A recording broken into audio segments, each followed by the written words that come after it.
भगवान राम वनवास के दौरान कहाँ कहाँ ठहरे थे। प्राचीन भारतीय महाकाव्य रामायण में भगवान श्रीराम का 14 वर्ष का वनवास एक महत्वपूर्ण घटना है। इस अवधि के दौरान राम, सीता और लक्ष्मण ने कई स्थानों का भ्रमण किया और विभिन्न ऋषि मुनियों और जनजातियों के संपर्क में आए। ये यात्रा न केवल राम के चरित्र की परीक्षा थी, बल्कि यह धर्म, न्याय और आदर्शों की स्थापना का एक माध्यम भी बनी। यहाँ पर उन स्थानों का वर्णन किया गया है जहाँ राम ने अपने वनवास के दौरान निवास किया था। 1. अयोध्या से प्रयागराज श्रृंगारपुर।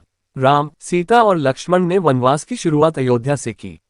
वे सरयू नदी पार करते हुए श्रृंगारपुर पहुंचे, जहां निषादराज गुह ने उनका स्वागत किया। गुह ने भगवान राम को गंगा नदी पार कराने की व्यवस्था की। ये स्थान आज के प्रयागराज, इलाहाबाद के पास स्थित है। 2. प्रयागराज भरद्वाज आश्रम। श्रृंगारपुर से आगे बढ़ते हुए राम त्रिवेणी संगम के पास स्थित ऋषि भरद्वाज के आश्रम पहुंचे। यहाँ उन्होंने आश्रम में विश्राम किया और ऋषि से आगे के मार्गदर्शन के लिए सलाह ली।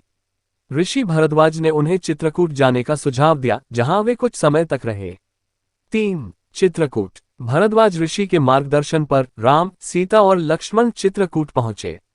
ये स्थान रामायण में विशेष महत्व रखता है। यहीं पर भरत राम से मिलने आए और उन्हें अयोध्या लौटने के लिए मनाने का प्रयास किया। राम ने भरत को अपना पादुका खड़ाऊ देकर राज्य का संचालन करने को कहा। चित्रकूट शांतिपूर्ण और प्राकृतिक सौंदर्य से परिपूर्ण स्थान था, जहां उन्होंने कुछ समय व्यतीत किया। 4. दंडक वन। चित्रकूट से आगे बढ़ते हुए राम ने दंडक वन, दंडकारण्य में प्रवेश किया। ये स्थान मध्य भारत में स्थित था और राम के वनवास का एक बड़ा हिस्सा यहाँ बीता। दंडकारण्य में उन्होंने कई ऋषि मुनियों से मुलाकात की और राक्षसों द्वारा उत्पन्न संकटों को दूर किया। 5. अत्रि मुनि का आश्रम चित्रकूट के निकट। दंडकारण्य के मार्ग में राम अत्रि मुनि के आश्रम में रुके। यहाँ उनकी पत्नी अनुसुया ने सीता को पतिव्रता धर्म और स्त्री धर्म के बारे में उपदेश दिया। अत्रि मुनि के आशीर्वाद से राम और लक्ष्मण को उनके लक्ष्य की पूर्ति का विश्वास मिला। 6. पंचवटी नासिक। राम, सीता और लक्ष्मण पंचवटी पहुंचे, जो आज के महाराष्ट्र के नासिक क्षेत्र में स्थित है। ये स्थान गोदावरी नदी के तट पर स्थित था। यहाँ उन्होंने एक कुटिया बनाई और कुछ समय तक निवास किया। पंचवटी में ही शूर्पणखा नामक राक्षसी ने राम से विवाह का प्रस्ताव रखा, जिसे राम ने अस्वीकार कर दिया। शूर्पणखा का अपमान सहन न करते हुए रावण ने सीता का अपहरण किया। 7. दंडकारण्य के विभिन्न क्षेत्र। पंचवटी से आगे राम ने दंडकारण्य के विभिन्न क्षेत्रों का भ्रमण किया। इस क्षेत्र में राम ने कई राक्षसों का वध किया और ऋषि मुनियों को सुरक्षा प्रदान की।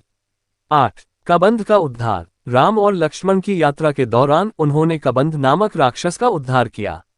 कबंध ने उन्हें सुग्रीव से मित्रता करने की सलाह दी, जो उनके लक्ष्य की पूर्ति में सहायक बने। 9. शबरी का आश्रम ऋषिमुख पर्वत के पास। राम ने अपनी यात्रा में शबरी के आश्रम का भी दौरा किया। शबरी एक भक्त थीं, जिन्होंने राम के स्वागत में बेर जंगल के फल अर्पित किए। ये स्थान भक्तिभाव और सेवा का प्रतीक है। 10. ऋषिमुख पर्वत। ऋषिमुख पर्वत पर राम ने वानरराज सुग्रीव से मित्रता की। सुग्रीव ने उन्हें सीता की खोज में सहायता करने का वचन दिया। यहाँ पर हनुमान ने राम की सेवा स्वीकार की और सीता की खोज के लिए अपना समर्पण दिखाया। 11. किष्किंधा, सुग्रीव का राज्य। राम और लक्ष्मण किष्किंधा पहुंचे, जो सुग्रीव का राज्य था। यहाँ उन्होंने सीता की खोज के लिए वानरों की सेना तैयार की। किष्किंधा का वर्णन आज के कर्नाटक क्षेत्र में मिलता है। 12. दक्षिण भारत के तटीय क्षेत्र। सीता की खोज में राम ने दक्षिण भारत के कई तटीय क्षेत्रों का दौरा किया। इनमें रामेश्वरम और धनुषकोडी शामिल हैं। रामेश्वरम में भगवान राम ने शिवलिंग की स्थापना की और पूजा अर्चना की। 13. लंका, रावण की राजधानी। राम ने समुद्र पार कर वानर सेना के साथ लंका पर चढ़ाई की। रामेश्वरम से लंका तक पहुंचने के लिए उन्होंने नल और नील के सहयोग से रामसेतु पुल का निर्माण किया। लंका में रावण का वध कर राम ने सीता को मुक्त कराया। निष्कर्ष: 14 वर्षों के वनवास में राम ने भारत के विभिन्न क्षेत्रों का भ्रमण किया।